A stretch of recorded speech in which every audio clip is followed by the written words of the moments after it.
Your chair says proceed. Well, all right, I'm going to call the meeting to order. First thing on the agenda is to approve the meetings from last time, so I'll take a motion for that. So moved. Will be approved. All right, that that's counts. two. So we got a motion and a second. All those in favor say aye. Aye. Those opposed, minutes approved. And then we're jumping right into staff reports. So Rose is actually going to go first. Are you prepared to go first, Rose? Okay. So I have two things. First one is a short-term rental update. We met this morning with finance and Shelley and basically have come very close to finalizing all of the documents, the legislation, the MOUs with the towns, the statement of work, scoring matrices, I can never say that word. So our next step is to secure updated pricing on proposals to include their best pricing for multi-year contracts. And then any increment increases in percentages, when we renew the contracts to see what, where we want to be there. Our next steps will be to choose the software vendor, which we hope to do by mid to late January. And then our anticipation is the full implementation and online tax collection by July 1. So that's where that project is.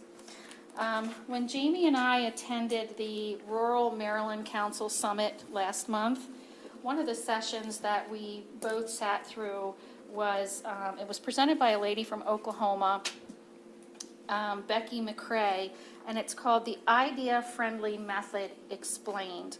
And I am going to email the committee members a copy of the video that goes with it. I'll also send you, there's a workbook and another document that explains the process. And it's basically just thinking outside of the box for small towns.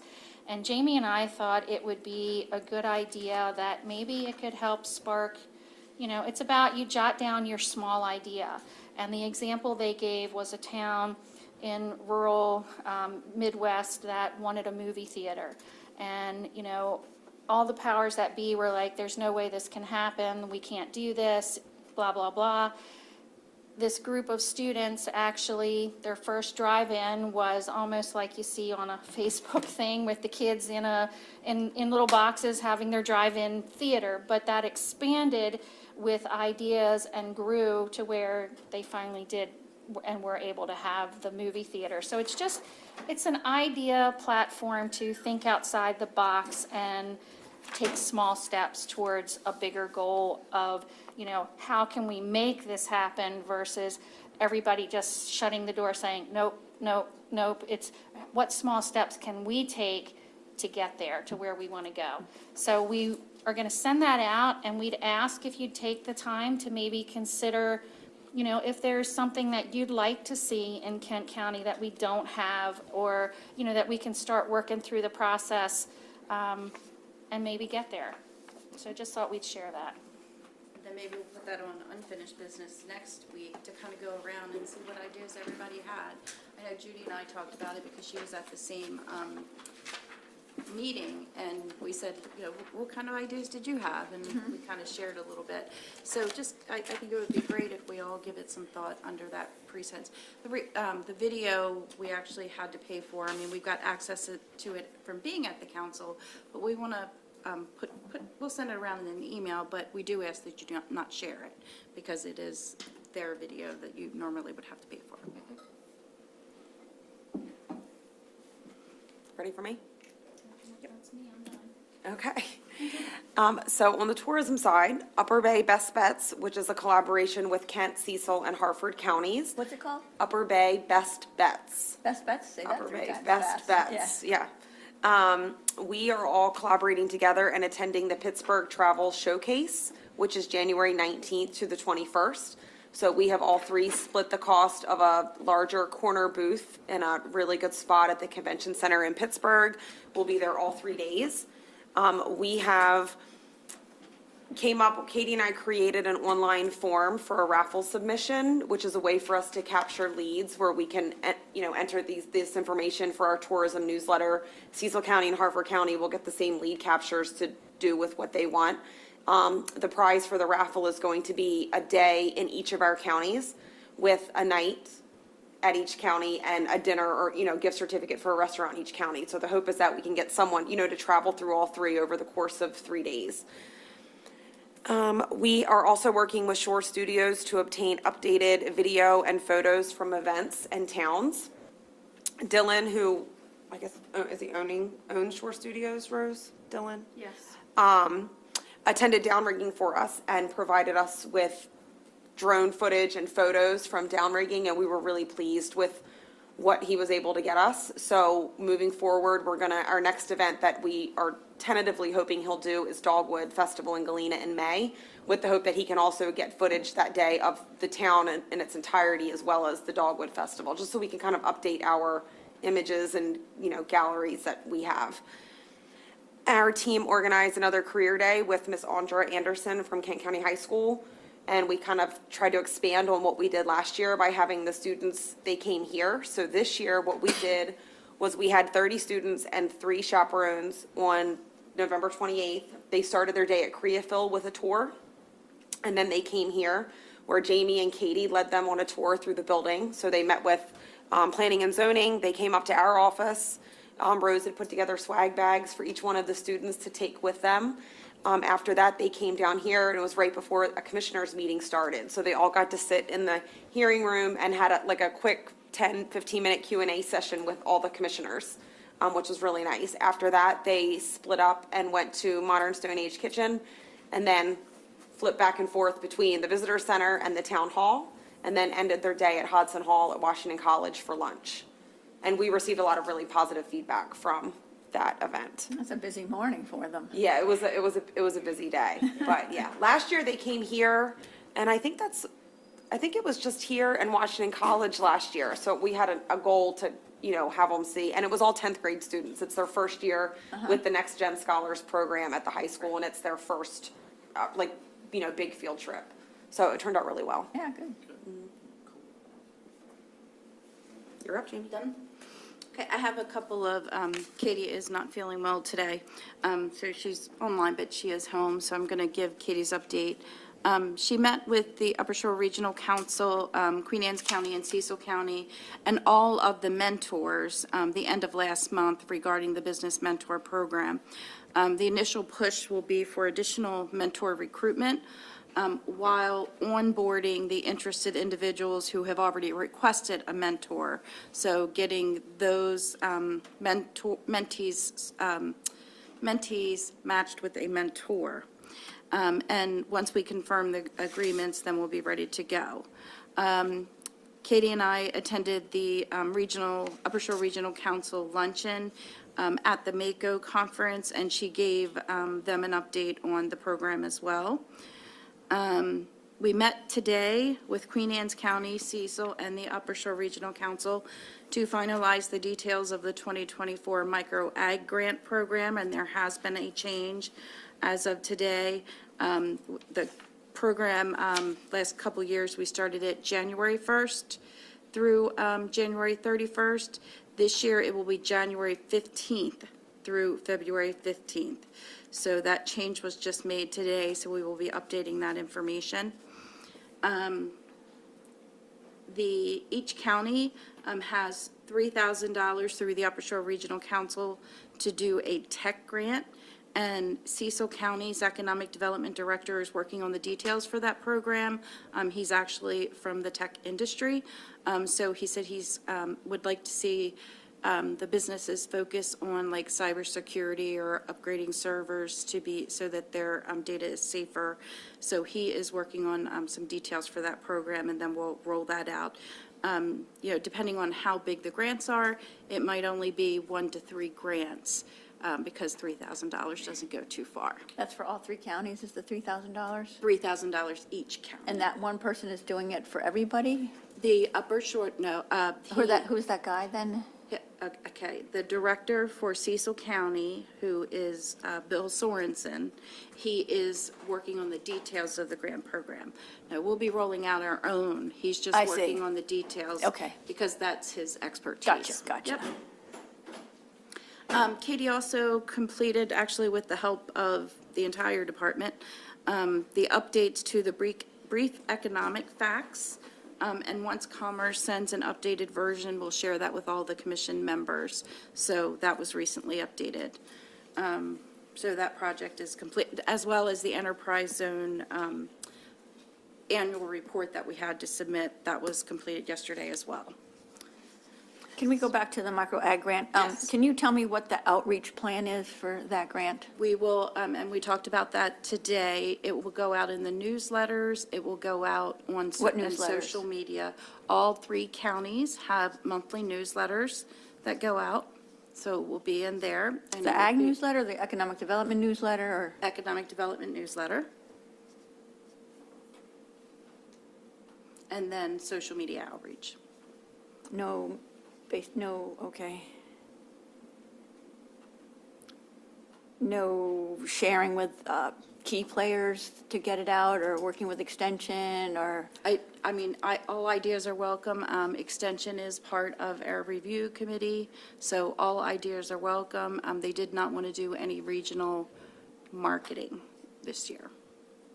Yeah, I mean, I think we could beef that up a little bit. I'd be happy to work with you because, when I was at that meeting for the harvest breakfast, I was passing it out to people. And one farmer that I talked to probably never would have seen either of those things, but he was very interested in doing something. So I think we need to try to get closer to the population that's going to be the applicants. I'd be happy to hand them out the farmer's market if I could get a few more copies of the It's going to have to be handout. I updated know. now that we changed the Yeah, dates. so if I can but get yeah. some of that, maybe Okay. I can come in Friday maybe and pick it up for Saturday's market. Yeah, don't know No. that's going to happen. Do you- We also send out a separate email blast to everybody in our CRM program just on the micro ag grant. So that's The another CRM program.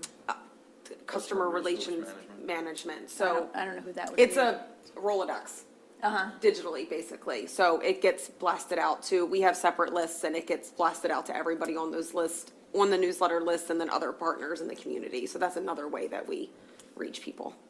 Yeah, I just don't know how many farmers you're actually reaching, though, you know what I mean? Well, we're happy to get a list. Yeah, I don't have one, but we should find one and try to Okay. coordinate that somehow. Okay. So who should I work with, you or Katie? Me, because I'm going to have to review it with the Upshur Regional Council. On how to advertise it? Yep. Do they don't have a format for each county or any, we don't know what other counties do? They're doing the same thing we are. They Everybody don't do said, any more than that? nope. They decided not to today. on the Each call. county decided not to, Correct. individually. Each county said that we did not want to do any regional marketing for Right, but I'm the- just saying, do counties, each individual counties have different ways of reaching their target audience? And Right. maybe we can pick out some of their ideas too, to see what works, what's worked. I'm just trying to figure out what I'm missing here, but we can talk offline if Okay, that's okay. yeah, that'd be great. Okay. Okay. Let me think where I was. Oh, staff reports. Back to staff reports. And I know we talked about the mentor program, but you guys had asked about statistics, so I thought it would be nice if I could get some statistics. I think Katie shared that the small business mentoring program, and then how to become a small business mentor. And once these cards are depleted, we're going to try to make them look different because they're too similar to figure out which one's which. But you have in front of you some SBDC statistics that was provided from 2018 to 2023. As you see, it really went up during COVID because they did a lot of outreach. But you're welcome to that.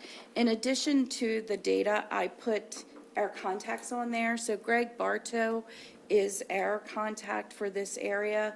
Rich Leffler is, he's been around for a long time. He's still available, but Greg actually handles the upper part of the territory. And then there's a new program director, so I added his information as well as the website, so that if anybody has any questions or what services that SBDC provides. But remember, again, this is all free services for businesses to take advantage of. Lots of trainings, business development plans, and anything like that. And then we had asked about SCORE, and unfortunately, I can just share what Zane remembered from when SCORE was active. he said they remained at around 20 mentors at any given time, and 15 different configurations of two-person teams. They like to work two together with the business. And each team served 2 to 4 clients each year on average. Some engagements lasted only a few months, while others continued for years, especially the Queen Anne's County loan recipients. So when Queen Anne's County, they issue loans through their programs, that's a requirement that they meet with a mentor and work on their business plan. And it did say the last year they lost several mentors because of people who either moved away, retired, or had medical problems. And he said he suspects they served around 45 total clients each year, including 10 to 15 new ones each year. So thought that was good information for you guys to have. I also wanted to share the Maryland Department of Commerce, because we don't see these things very often, but the Maryland Department of Commerce has a finance tracker tool on their website, and it will actually, and you do have to be careful, because I had to take out some Queen Anne's County businesses on here that had a Chestertown address. So at first, the numbers looked really good. Now they look good.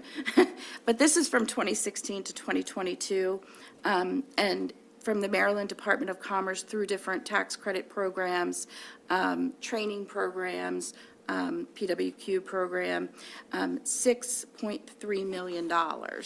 So that's money invested into our community. And if anybody wants to see it, you're more than happy to look through it. And then Project Restore, I know that I put that in my last week report, but I did want to share with you guys that as well, because we actually had more applicants than I thought we had. So, and let me see, fiscal year selector, did I get this right? 17 total applicants and 9 were approved. And the award summary was almost $701,000 in Kent County.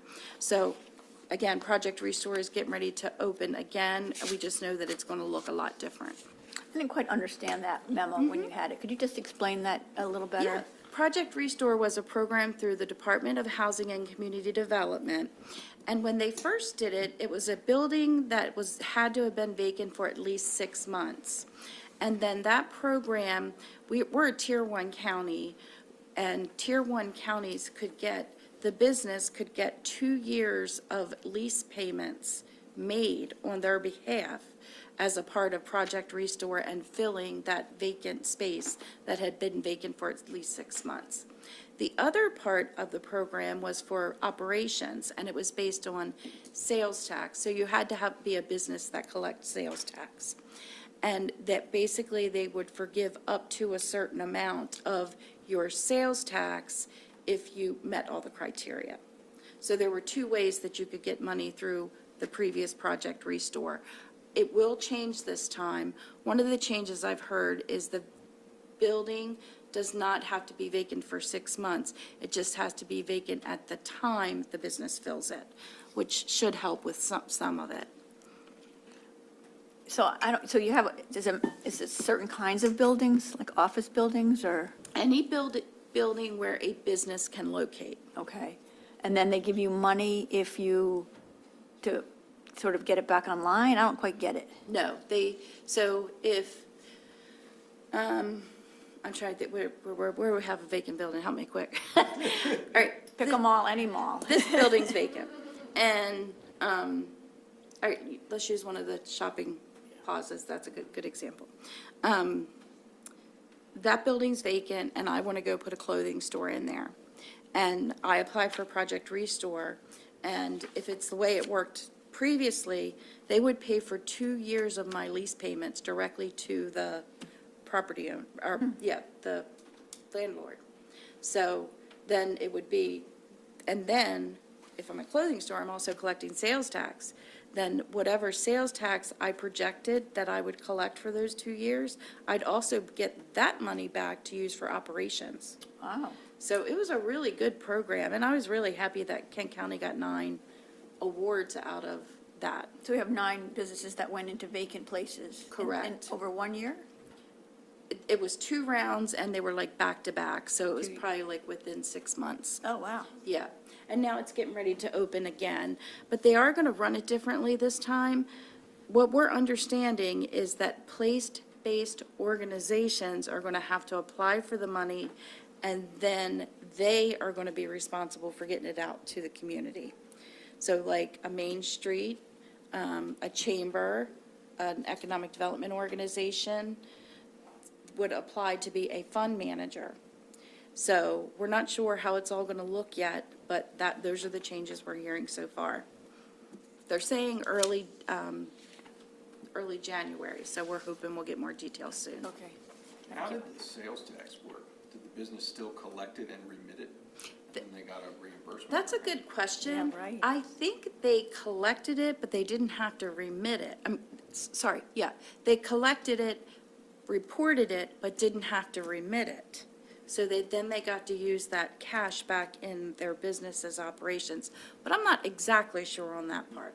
That's So, interesting. yeah, Yeah. Even if they got it back, I mean, that's interesting. right. Yeah. Right. Because it was up to a certain amount, but it was a tremendous amount of sales you had to meet it would be very difficult for anyone to get the maximum amount, so. And then just today, DHCD released their Neighborhood Revitalization Award programs. Kent County did really, really good. So, I just want to tell you some of these. Let me get past Balmer Cities first. Kent County, Town of Galena, for their facade improvement program, $50,000. Kent Attainable Housing for their Prospect Street Community Revitalization through affordable housing got $150,000. Main Street Chestertown, Historic Chestertown got $50,000. Main Street Rock Hall got $50,000. Town of Millington, and they did a commercial facade improvement program, just a little bit different. But they got $25,000. That's the first time I've known them to get a facade grant. I could be right. That's awesome. And then Washington College got $500,000 for the Dixon Valve property. No, yeah. good. So, yeah, so Kent County fared fairly well. So that's all the good news. I should have went backwards.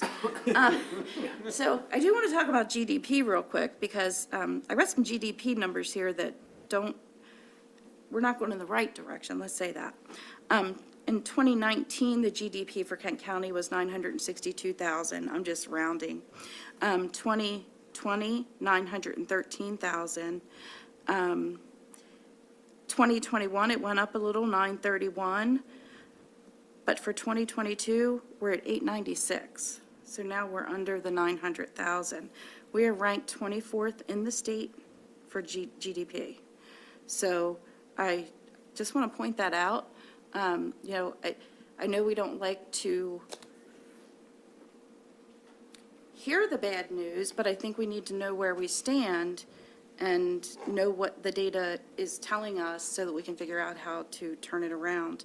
So I'm going to be looking into this report a little bit more with Heather at Queen Anne's County, because she had some information too. So I asked her if we could sit down together and look at it.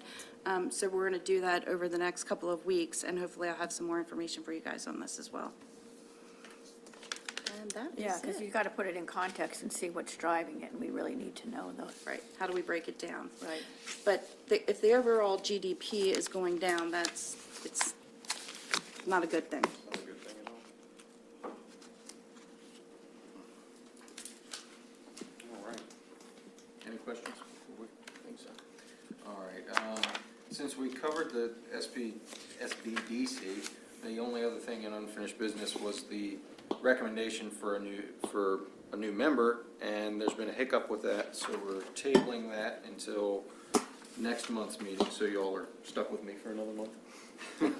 Oh, gosh, least. you've been counting down. That's all right. You don't have, you don't have vacancies, so you have to stay until the replacement, or you just agreed to Correct. do that? Yeah, I have to stay until my replacement is appointed. Gotcha. So I have couple questions about that whole membership thing, because, you know, anyhow. So is there like a criteria? Do you look at diversity? Do you try to balance it out when you know, you don't want two people the same thing or the same town, especially if it's small? You know, you'd look for geographic diversity or business diversity or cultural diversity. Is there some kind of criteria that you use? And then does it ever get advertised to the public that you're looking for a new member?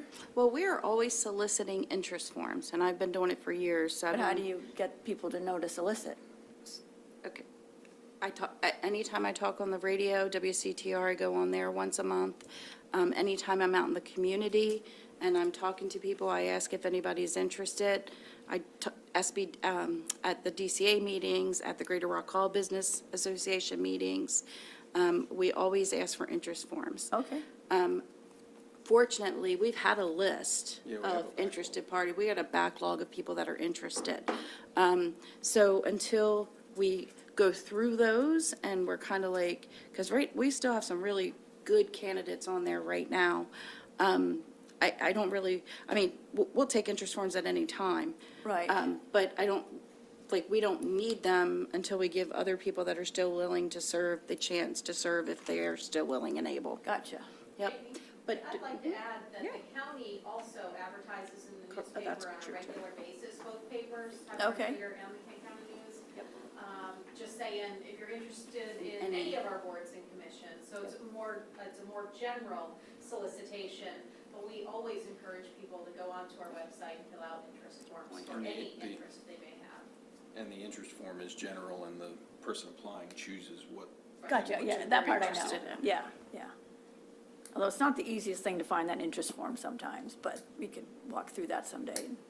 So we always say, whenever we're particularly seeking appointments for a particular board, we'll advertise it in our meeting just verbally, and if anybody, would like to fill out an interest form or call our office for more information.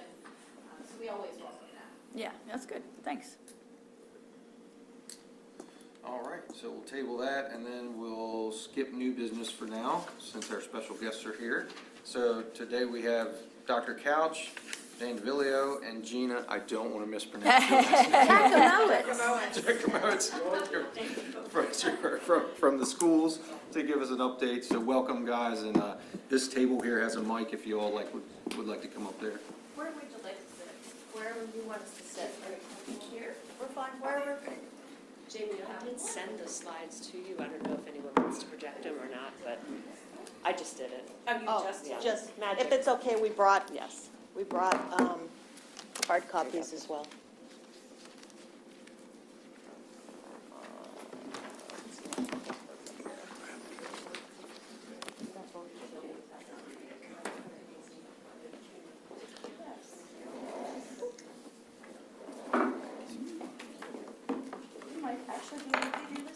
Okay, very good.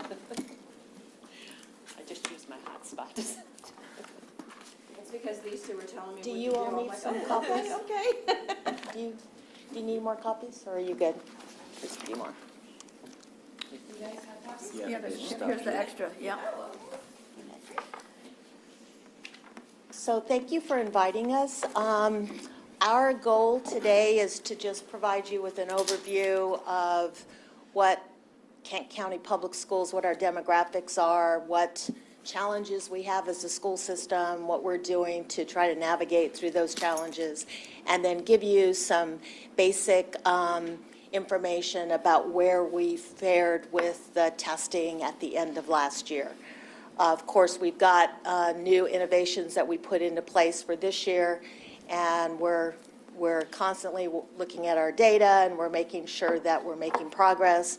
So we'll kind of integrate some of those things into our conversation today, but certainly stop us at any point in time, and we're happy to discuss it. And then Dan also did some research and some background information on School Digger and Niche, just because those are, I mean, everybody has a rating system, everybody has what they have, and, the official rating system are our star ratings for our school report card, and also the ratings that we get from MSDE. School report card data is out today, And so all of it was embargoed until today. So a couple of things that are out is that they integrated back in the chronic absenteeism, which was suspended during the pandemic. So that was integrated back in, and just about every secondary school in the state came down a 1-star rating, if you will. So our high school came down a star rating, but so did all of the neighboring counties. We ranked the same as Queen Anne's High School, Kent Island High School, Cecil, all the high schools in Cecil, Talbot, every one of us are rated as a 3-star high school. There were about 8% of the schools in the state that saw an increase in star rating. Galena moved up from a 3 to a 4. And that's to honor the work that they've done in their school as well, so we're pretty excited about that. The Rock Hall Elementary and Garnett they stayed the same. They didn't lose any ground. Our middle school came down a star rating, and so they went from a 3 to a 2, but we expected that. And so we've got things in place that we expect to turn that around in the coming years. Again, it's really hard I think about this because my daughter-in-law is a middle school principal in Howard County, and her school has the same demographics as Kent County Middle School, and her school came down a star rating, and she was pretty upset about that. But it's really hard in middle school for the transition and whatnot, but I think we're really proud of the work that our staff is doing and what we're trying to do to make a difference with our students. What was Rock Hall and Garnett? I didn't catch the star number. Pardon? Rock Hall and Garnett were, Rock Hall is a 4 and Garnett is a 3. okay, thank They you. did not change. They Okay. stayed the same. I would say the majority of the schools stayed the same. About 29% of the schools in Maryland came down a star to 2 stars. One of the things that was frustrating to our neighboring county was that their nationally ranked blue ribbon schools came down from a 5 to a 3. So part of the problem is the higher you move up academically and with achievement, because the rating system is based on growth, you don't have as much growth to make, and so they lost a significant amount of points on their report card. So we as superintendents are kind of concerned about that. There's a good and a bad portion of having the growth in there, but it's also a bad thing. Like, for instance, Rock Hall, they made significant gains academically, and because they are seeing such high gains in their math and ELA, English Language Arts, they didn't show as much growth. They still made progress, but they weren't able to demonstrate as much growth, and they were hoping to be a 5-rated school, but they could not make that transition up. So there's good and bad portions of the report card data that we get from Maryland. So I just wanted to, I know people are always on there trying to compare where we're at with our neighboring counties. And I would say that we fared fairly well. Again, many of the counties, our neighboring counties, saw more drops in star ratings than we did. So, and there were only, like I said, 8% that saw an increase. So Galena was very happy and celebrating. So that's really good news for us. So can you repeat or replicate what Galena did in other schools? We do that all the time. So, but you didn't see the same progress? Well, we did. I mean, we're seeing a lot of progress at Rock Hall, but the problem is they're so high academically that they could not make it to Right, so that. they're already a 4. They're Yeah. already a 4. So Galena's a 4, and well, we'll talk a little bit. We can go a Okay. little bit Sorry, and go ahead. give you some more information. But anyways, introduce Gina. She's our Director of Teaching and Learning. This is Dan DeVillio. Many of you know him. He is our Public Relations and our Communications Specialist. And so we'll kind of go through this as quickly as we can, but allow you an opportunity. Please, it's interactive, so stop us at any point in time. So we thought we'd start off by just sharing with you a little bit about our school system. It was interesting to hear what Jamie shared, how the numbers fluctuate from year to year. And when you are a small system, you see that quite often. So I think it's really important, and I loved when I heard Ms. Gifford mention we really need to understand the context. And that's exactly the same thing that we think about as we look at our data. We want to understand the story behind the data and exactly what it means to us so that we can use that to make improvements. So the very first slide just walks through the number of students in each school, the total number of students in Kent County, as well as the demographic breakdown of our system. It's not shown on here, but just to be sure that everyone is aware, we also have 5% of our students that are English language learners. That's another measure as well. You'll see a number 1 at the bottom, and as Dr. Couch and I prepared the presentation, we just wanted to point out an interesting piece that was noted in Maryland Poverty Profiles. So this is a report that comes out, and Kent County is rated number 1 in Maryland Poverty Profiles, rated number 1 in the area in terms of percent of people in poverty who are living in what's considered to be deep poverty. And we all know that poverty is a major predictor for challenges in learning as well, because when you are in a district or a school that has tremendous needs in the area of free and reduced meals and families and children living in poverty, these are students that need additional resources as well, unlike the affluent students that have parents taking them to tutoring or other additional wraparound services. And we'll talk about that in more detail as we present these slides. Wait, so But we have the poorest county, the highest rate of poverty, or number 1 as being the worst? living in The deep most? poverty, Living the families most, living right. in deep poverty. Right, Wow. and I would say that really ties back to generational poverty. Sure. Generational poverty is a very significant challenge that many school systems that have that type of poverty in their district have to face, because you have generations of family members that have lived in poverty. They may not have an education, they may not have finished high school, they may have multiple jobs, and so it's really difficult. They don't have the same support that other families do that are affluent, so. That's something we should be looking at as an Economic Development Exactly. Committee. Well, and we know that socioeconomic status is one of the strongest predictors. A parent's socioeconomic status is one of the strongest predictors of academic achievement for Right. students as well. There's a great link, right? So we're going to Talk about continue that. to discuss that. The next slide is the impact of poverty. And this was actually we've stolen some of the slides that were shared at MSDE, because part of the blueprint is they have to put together a new indicator of poverty.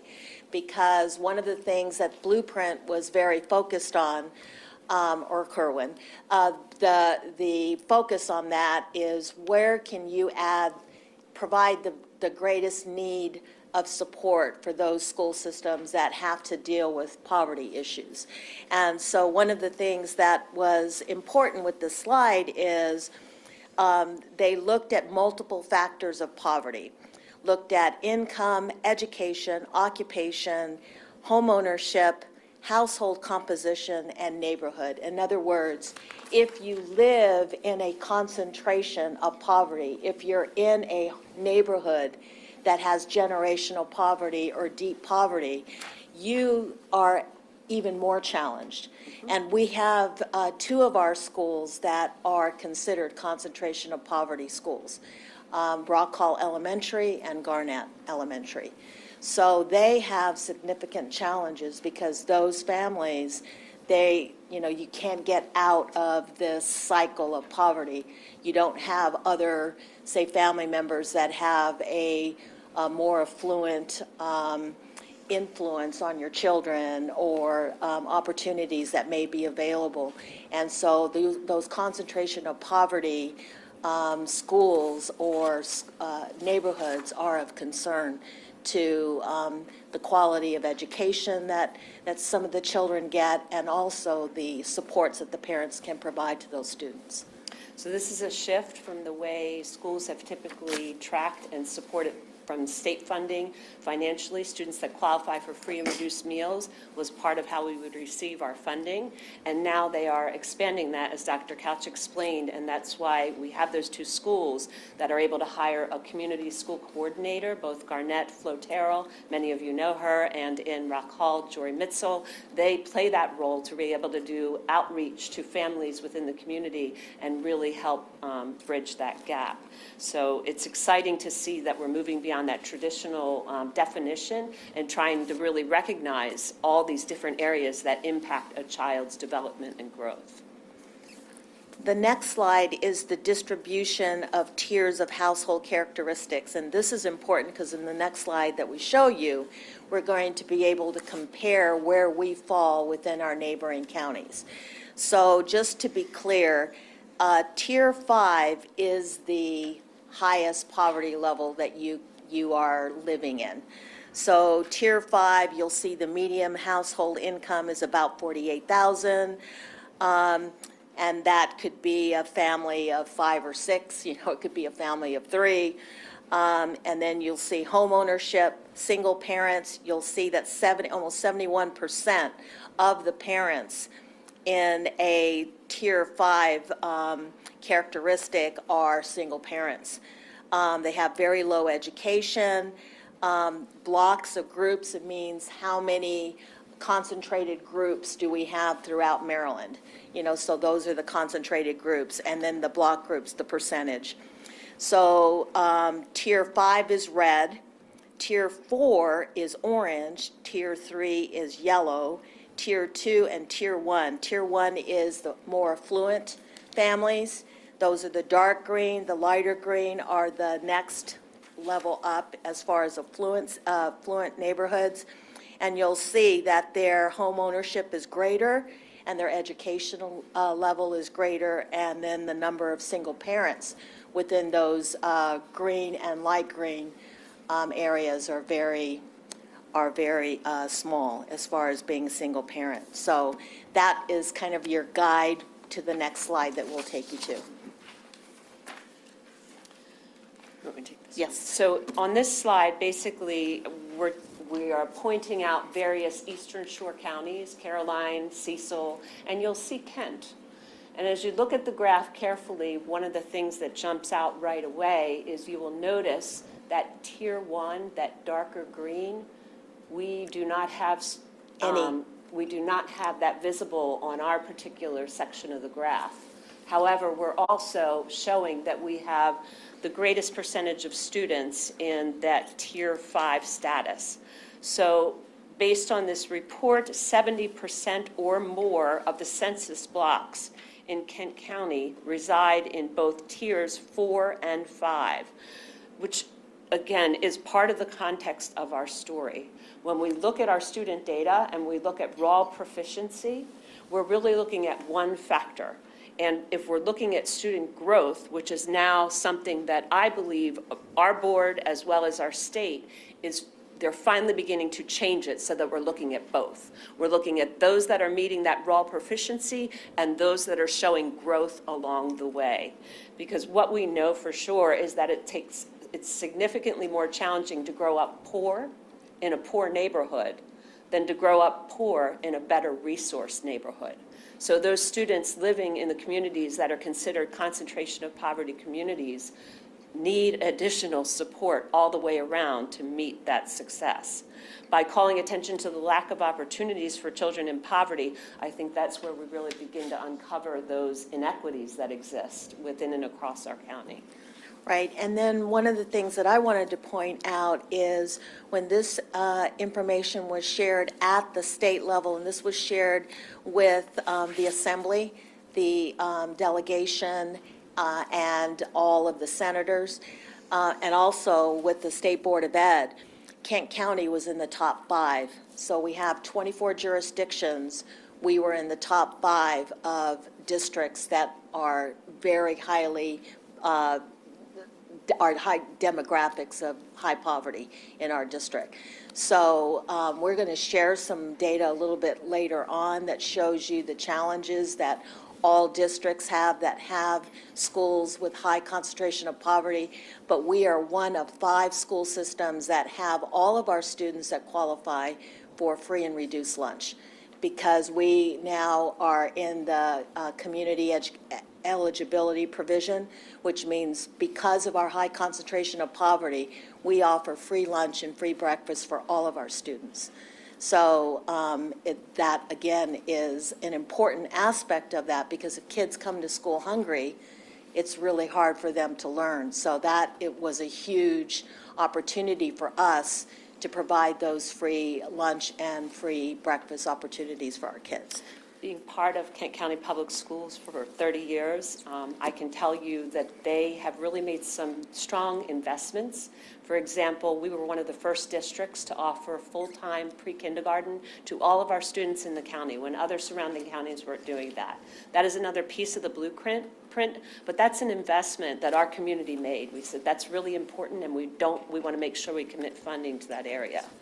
That's the type of support that is needed, because again, just pointing out that when you think about what other students in a more affluent neighborhood may take for granted, our students are fighting to get those opportunities. Music lessons, sports.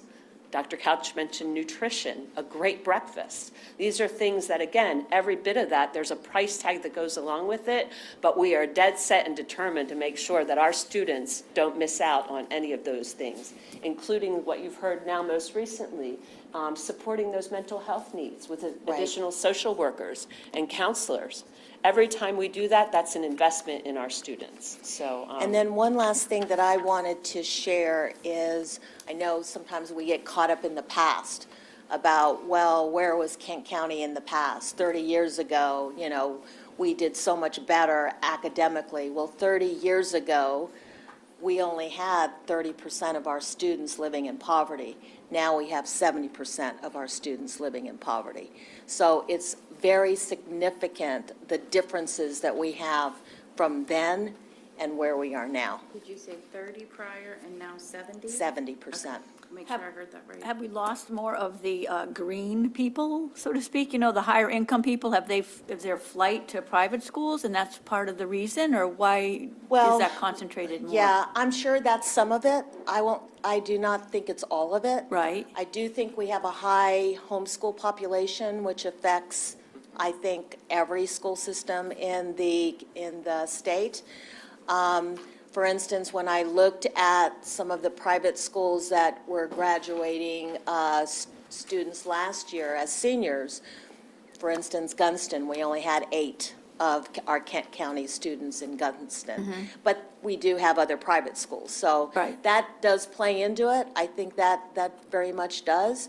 But I don't think that's all the story that we have. We don't have, I think there's a lot to do with jobs in this community, and people move out for other high-paying jobs maybe that they can find elsewhere, and of course they take their family and their kids. So I think it is a two-pronged problem that we're facing as a county, is that we have to have better jobs for more affluent families to move into the community, and a lot of the generational poverty students that really don't have any other place to go are here. So that's what we're educating. the next slide, I had an idea to make this interactive. I wasn't really sure how large the audience would be, so it doesn't seem like it'll be very much fun with a tiny group.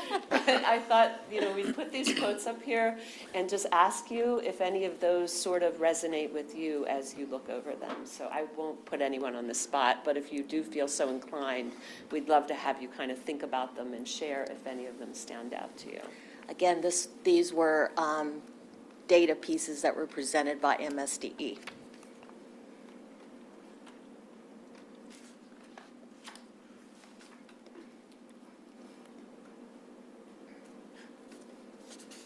Don't understand your dot number 3, moving to lower poverty neighborhood at a young age increases college attendance. That's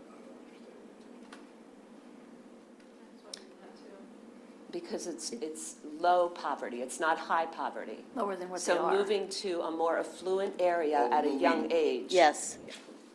Increases college attendance and earnings. Neighborhood. it's the I think it opposite. goes It's back the to flip side. top. Poverty and place both matter, right? That double disadvantage, if you're poor in a poor neighborhood, it's double jeopardy. Yeah. But thank you for asking that. 'Cause we can go on to the next one. Anyways, that was just Yeah. something to reflect on. So now we can share the story of our kindergarten readiness data, and I'm so disappointed that we can't bring the new data. Our students are assessed again, and it should be coming out soon. It's So embargoed stay right now. tuned. So we're showing you old data from last year, as well as looking at some trends across the year. But this is something that I'm very passionate about. This is an assessment now.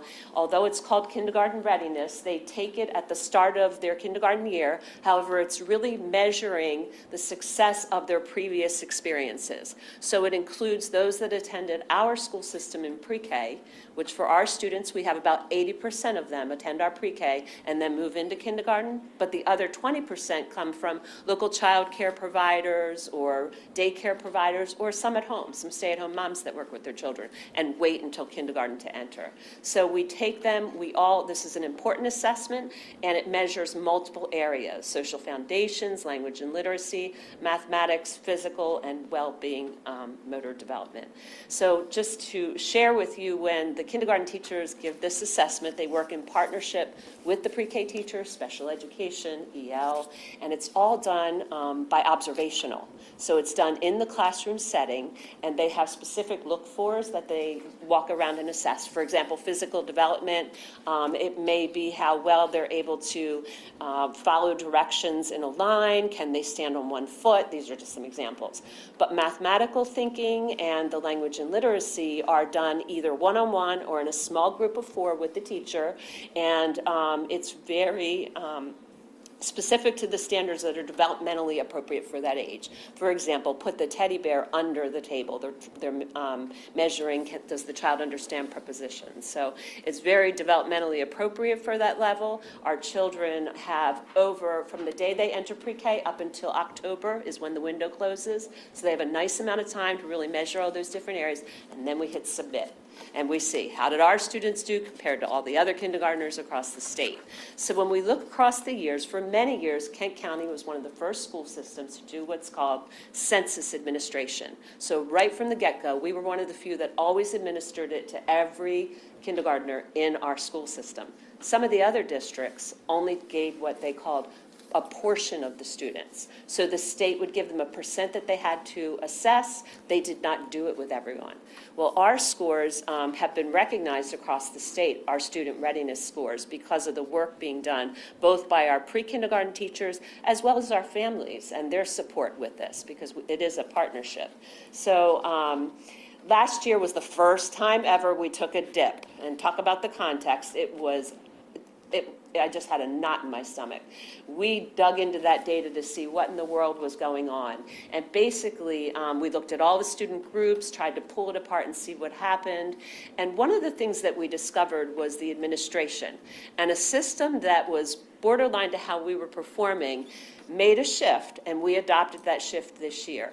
And for a long time, we were giving it in what was the option of giving it using an iPad for math and literacy, because it made it easier for the teachers. It was automatically scored. Well, the districts that were outperforming us were giving it paper pencil. So guess what we did this year? Back to paper pencil. So we're hopeful that that was kind of the shift that we needed to make, because overall, we've been super proud of our student performance in this area, and our goal is always to maintain that high level. If they get a great jump start, why is it that we see a dip as we move through the years is something we've been trying to figure out.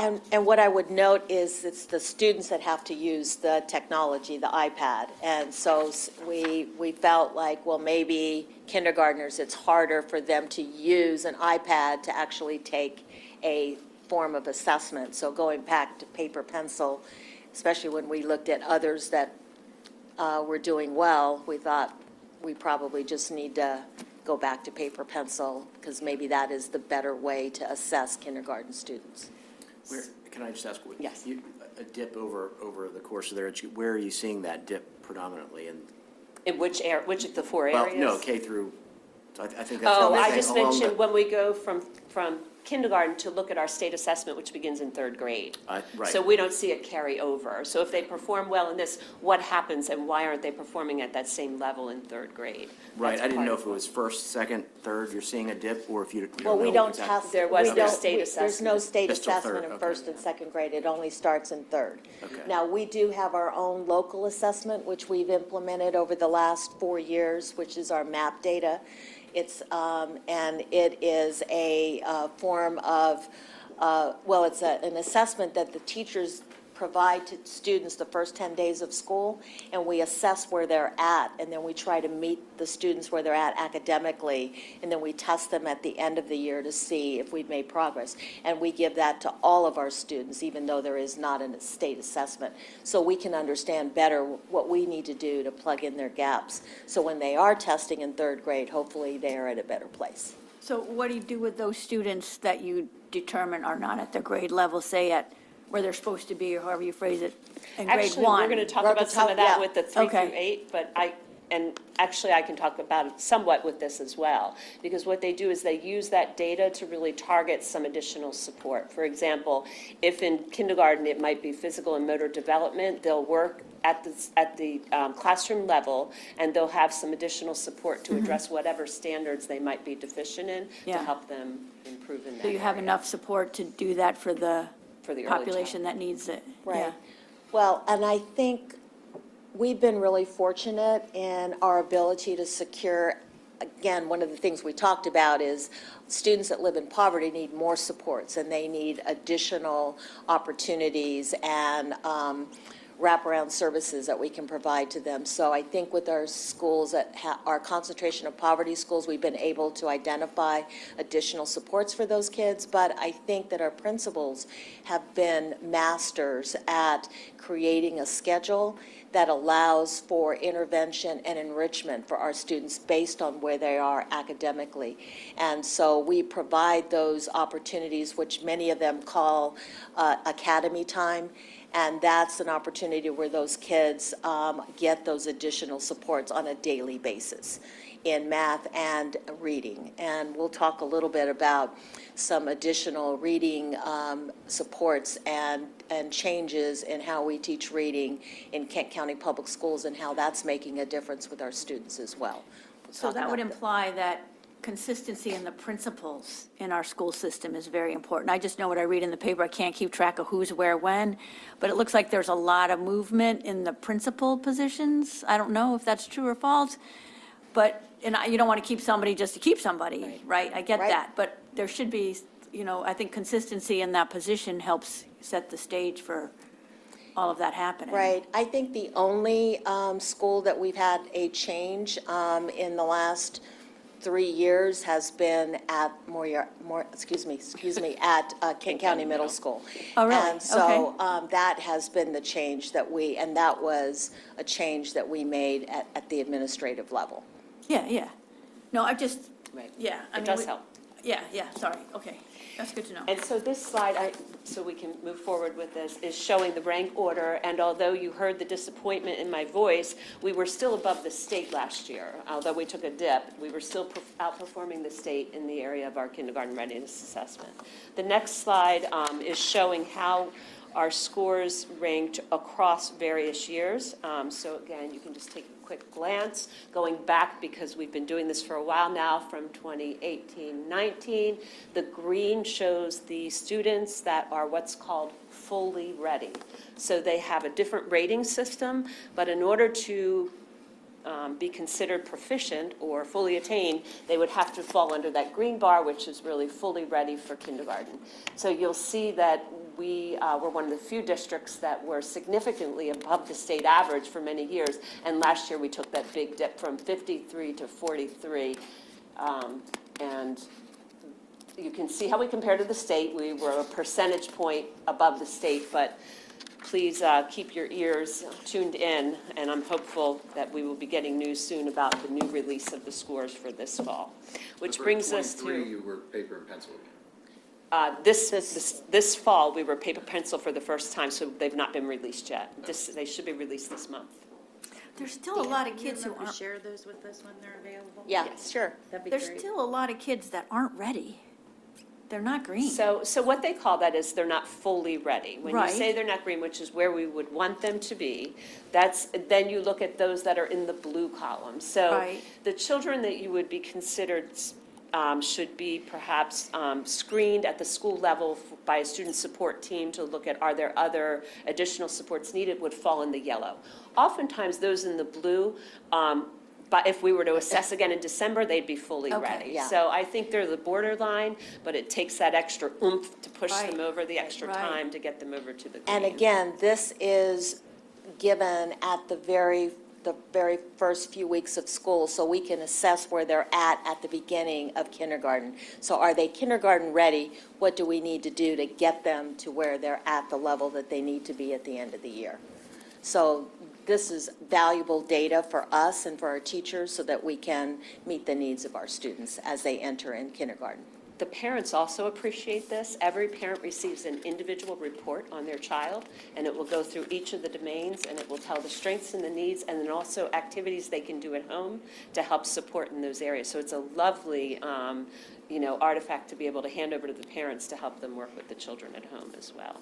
Do you have reports for the end of the year? Do you have measurements for, at the end of the We year? do. We have internal measures for kindergarten, for both literacy and math. So when we jump into the next portion, Okay. we can, although we're going over state testing, so I don't know how much we'll talk about Yeah. K through 2. But won't. what we share with this is applicable now locally with K through 2 as well. I'm just concerned about the yellow kids, and so. Yes. We are too. Yeah, so like, at the end of the year, can you get that percentage down to single digits, or what are we So- looking at? It would be hard to tell. I would say you'll see a tremendous improvement. However, we don't give that same assessment. We don't have access to give that state assessment but once. So we can't give it the same one Doesn't mean that again. we're not assessing them, as Gina was stating. We have our own assessments that we provide to the students. And one of the changes that we put in place with our MAP testing is we assess them as far as their reading capability in terms of specific areas by the time they get into first grade, so that we can really meet their needs in first grade. And this was a test that provides us with very good information for our students. Dr. Couch is describing the foundational skills. So every kindergartner in the area of reading we'll be able to measure it multiple times throughout the year and look at the growth that you're seeing. So I don't know that I can say we have that same assessment for PE, which again, they're doing physical development. We don't have a physical development pre and post. Let's just But we- concentrate on the basics of, Yes, Yeah, the we do. literacy and math.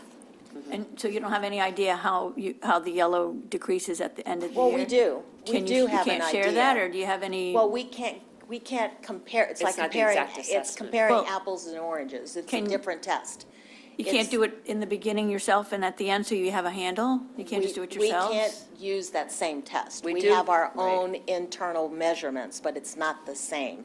So it's a different set of data that we have to look at. It's not comparable. You can't say, well, this is exactly what we did here, and this is where we've shown this improvement. It doesn't mean that we're not assessing them along the way, but it's not the exact same test. I get that. I just wonder if you have a pre and a post test that's consistent, so that you know yourselves how those kids are doing. We do, we give it middle and end of kindergarten, but every other year, 1 through 12, we give it beginning, middle, and end. We do have a pre and post, but in kindergarten, they have to take a state assessment. I understand that. So but I'm just- we don't give them the local and the state. But and you over could. test. Yeah, I don't know. We've talked about that with the instructional team and the principals, and with 5-year-olds, they were not in favor of using a local assessment right after a state assessment. They just said it's too much, because they're going to assess them again November, December. So I wouldn't want to give too heavy tests in the beginning. They want to teach somewhere in between, so we can see what we're Yeah, doing. and then you don't test first grade. We do. We do. You do test first grade. I thought you said Don't every test other with not a at the state state. assessment, but we have local assessments. for first and second. Yes. It's good questions, though. It's a No, lot I to- just don't want kids falling through because some metric isn't consistent, or, No, because, Yeah. yeah. Okay. Okay, so this next slide, we are looking at English language arts performance, comparing how Kent County is doing compared to other counties across the state for ELA, and it's a combined score, putting all grade levels together, 3rd through 8th grade, and looking at improvements. So last year, the average increase rate was 2.9. You'll see it up there highlighted in yellow. And in Kent County, we increased 4.3. So we doubled the state average. However, overall, you will see where we rank, again, because that is in rank order. So it is below the state average, but we are seeing movement in the right direction, almost 5 percentage point gain in ELA. Did you do something to cause that change, or?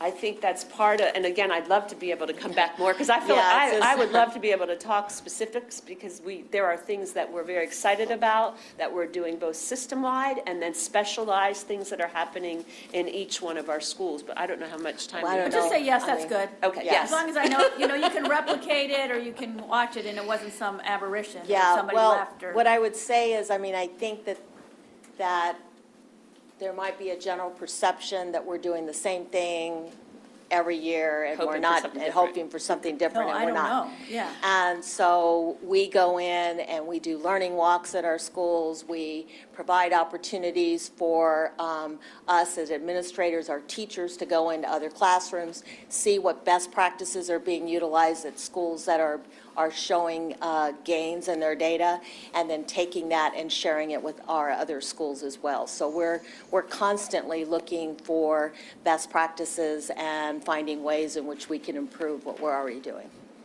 And we're also sharing that information with the community on a regular basis, on our website, on our social feeds, and the newspaper. We're sharing this week that we've just launched a new after-school tutoring academy I saw that. at the middle school. With kids. So, Exciting. you know, we continuously let the community know, these are the changes, these are the efforts that we're making. Right. Is there a range, like a percentage range of, like what constitutes being proficient on one of those tests? Like, is there a test Right. score range They have a that corresponds to that? cut score, so Right. it's a cut score range, and it does, one of the things that they did this year when they were looking at the new assessment, because keep in mind, last year was our baseline. This is only the second time we've ever given it. The state has made some major shifts in the state assessment. It is now an adaptive assessment. So students get on the computer, grades 3 through 8, and when they begin to take the assessment, it places them on a track toward proficiency. So in other words, if they are performing at a lower level, it might give them questions that are not as sophisticated as those that get in and read and get everything right. They may put them on a higher level. So that proficiency overall rate is provided to us in a manner of called cut scores, done, and it's probably more sophisticated than what I could explain to you right now, but it's the statisticians that share that information with us. They do give us an overview on how to use that and analyze that information and pull it apart, and Right. then that's how we move forward. And I with think that the important aspect of that is that MSDE is constantly looking at the data. We'll talk a little bit about students that were on the cusp, and we'll explain what that means, and where we've analyzed our data to see, you know, the large group of students that missed proficiency just by 1 or 2 questions. That was the part that was just like, oh, you know, just 2 questions. So they're constantly, MSDE is constantly looking at the cut scores and saying, did we overestimate? Because there were so many in the state that were so close to proficiency, and they're studying and looking at those questions to say, you know, do we need to go back in and readjust the cut scores? And I think that there's some sentiment about that within the math, because as a state, we've done horribly. And we know as a school system, we have a lot of work to do as well, and we'll talk about some of the things that we've got in place. But as a state, the students did not do very well. And there's a lot of question at MSDE. It's an internal test that was developed by Maryland, and the cut scores were determined by a group of teachers and administrators and principals, and now they're thinking there's something amiss with the test, and so they're going back in and looking at what they've done and seeing if there needs to be some adjustments. When we look at the math and you see the highest performing districts, they're not high. So, I mean, there is help needed everywhere in the area of mathematics. So just to wrap Yep. up the ELA, this is a slide that I think often gets overlooked. It points out the growth that we talked about just a moment ago. It is color-coded, and if you'll notice, Kent County falls in that beautiful kind of Dark blue. blue. Yeah, not the darkest no. blue, but the next level. And that's a point, that's something to be proud of. I mean, we are one of the few that have made, almost 5 percentage point change in 1 year in ELA. And when you ask, what are those changes? They are the pieces that Dr. Couch alluded to earlier. It includes a really heavy emphasis on helping our little ones. When they leave second grade, they are readers. So it's that whole process of decoding and learning how to read so that you can free up the mind to understand what you're reading and write in response to the reading. When they take this assessment as an 8-year-old, the only way they're measuring whether or not they can read is if they have a written response. So that's hard, So it's right? heavily grounded in not just your ability to read, but your ability to write. And it's, the math assessment is heavily grounded in writing as well. So there's a lot of pieces that people don't necessarily take into account when you're assessing our students. And I appreciate Dr. Couch giving us this opportunity to talk to you because I think there are misconceptions. There's the idea that, well, none of our students, look how low they are in math, they can't even count the change or whatever. Whoa, that is so inaccurate. They may be able to do that piece, but when they are measured on a state assessment, if they can't explain how they arrived at an answer, they don't meet proficient. So there's a lot more to it than just when I took a test in school and it was the basics, right? It's way beyond that. Things have changed. But they're measuring critical thinking then. Absolutely. It's centered all around critical thinking. So let's take a look at the mathematics. Oh, high school English 10, I'm sorry. High I school skipped right English over 10. that. This is our high school ELA performance. In this particular slide, English 10, the state average was 54%, and Kent County was 5% above the state average. Last year, our high school students were at 58% proficiency on the English Language Arts assessment. Which brings us to mathematics, and this is an area where we are rolling up our sleeves to see what major changes and shifts can take place. Some big decisions have been made this year, an entire new core program in our school system. We are using illustrative math, very heavy doses of ongoing professional development. We have school-based instructional coaches, teachers that are freed up to work with other experienced and new teachers that struggle in teaching math. None of that was in place before. These are all new ways to help see what we can do to really be hands-on and shift what we can share with you right now, which is a very low performance in the area of mathematics. So the state average was 25%, and I can't see that. Is it 17? It's 15. It's 15%. One of the things that I also wanted to share is that we've reached out to MSDE and their math department, their math specialists are actually working with our teachers as well so that we can identify, listen, the MSDE is looking for best practices throughout the state because, quite frankly, it's abysmal as a state. But one of the things that, again, that I think it's important to note is this is not just testing their math proficiency. This is also assessing their writing. So it's a little bit beyond that, not just math itself. But they're working with our teachers to look at their data, to identify best practices, to look at ways in which we can dissect the standards and make sure that we are teaching to the standards and identifying areas in which our students are lacking, and then trying to make sure that we're focusing all of our professional development and attention to meeting those needs of our students. So we feel incredibly encouraged by the work that our staff is doing, and it is, let me just say this, it is a lot of work for our teachers. They are putting in the extra time. They are planning as a team.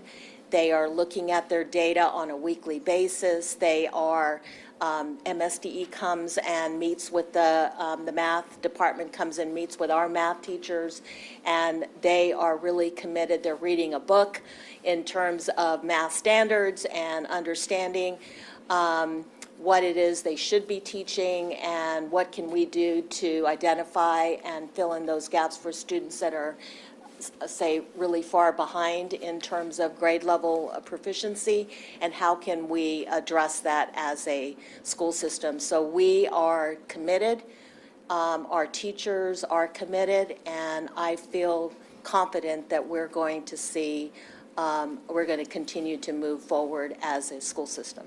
The knowledge in mathematics is so specialized, and because of Maryland Leads Grant, we had additional funding, and we used some of that funding to allow our system to have both. Number one, we have a math supervisor, which, by the way, I don't know if you're aware, we haven't always had that. We have not always had a mathematics supervisor in our district. We now also have a math teacher specialist. And what a difference those roles make. So those two staff members are certified in mathematics. They are both former teachers. They work in the classrooms with them on a regular basis, Planning. as well as MSDE, and are bringing back some of the key findings in other high-performing districts. Again, like you mentioned, Ms. Gifford, that they can replicate in our schools. Are there things that we can do and do better within our school system? That's hard to do when you don't have those positions of support. You can't pull classroom teachers to run out to try to find these things out. So, But this is, Sorry. go ahead. Are those positions for teach the teacher kind of positions, or? so one is a supervisor that works on curriculum instruction and assessment, and the specialist is professional development with the teachers in the classroom. Right. There are some that are school-based as well. In our middle school, we have a math coach that also, they combine subjects. She's math and science, and she works with those math and science teachers in planning and modeling for them as well.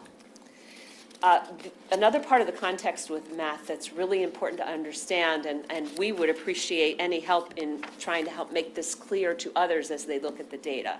When our students hit 8th grade, something happens. Well, a lot of things happen. But in the area of math, in the area of math, in the area of mathematics, we have some students that are more advanced that are placed in Algebra 1. So that's a handful. And then you have those that are not in Algebra 1 are in 8th grade mathematics. okay, let's go back. Pause. Pause for a second, because we actually have 2 tracks of Algebra 1 at the middle school. We have the STEM Algebra 1 course, and then we have the non-STEM, if you will. Kids that maybe don't want to be in the STEM program themselves, but they are advanced in math, and they are capable of doing Algebra 1 at the 8th grade, and so they do get high school credit for it. So those are basically, if you were to look at it as a bucket, these are the top tier math students that are placed in Algebra 1 in 8th grade. And so then you're left with the students that are not in that higher tier bucket, and they're in the 8th grade math. And so they're our lowest performing students, and they're the ones with the highest needs. So just kind of letting you know kind of how they're tracked, if you will, when they're in 8th grade. And they all take the same test. That's where I was The students at the middle school that are in algebra take Algebra 1. Okay, so all those non-algebra students they're in this They're in- bucket. They're in this Okay. bucket. Is algebra considered an 8th grade or 9th grade level? It's both. It's both. It's both. We'll talk about that a little bit, because think about it, if you're in the higher tier in 8th grade and you're taking Algebra 1, then remember, those students that are not the higher tier are taking 8th grade math. Then they go to high school, so you still have your lower level, lower proficiency level students that are now taking Algebra 1 at the high school. So those are. And they're all dumped into the scores. They're all dumped in those scores. So they're all blended together. So if we just think about 8th grade for a moment, if we have 100 students, because we're small, in 8th grade, we might have 40 that are in Algebra 1 and 60 that are taking 8th grade math. The 60 taking 8th grade math are those that did not qualify for that upper level math, are now taking one of the most sophisticated assessments in middle school. And again, another reason why we have to really up the ante day in and day out with that math support. So another thing that we have put in place they're called student support coaches.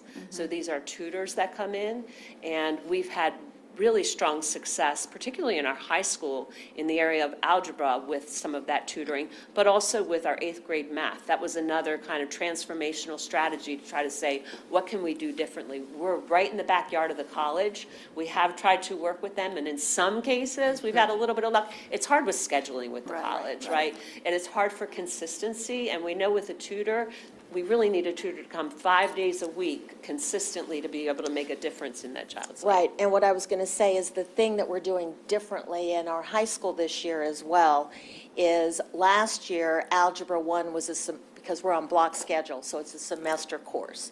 So they have to get basically a year's worth of coursework in a semester.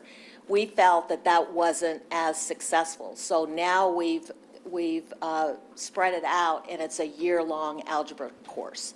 And so we've identified the higher performing Algebra 1, which are still our lowest performing students, but we've tried to look at their testing and say, okay, these kids probably need to be in the year-long Algebra 1 course, but these students potentially would do well in a semester course.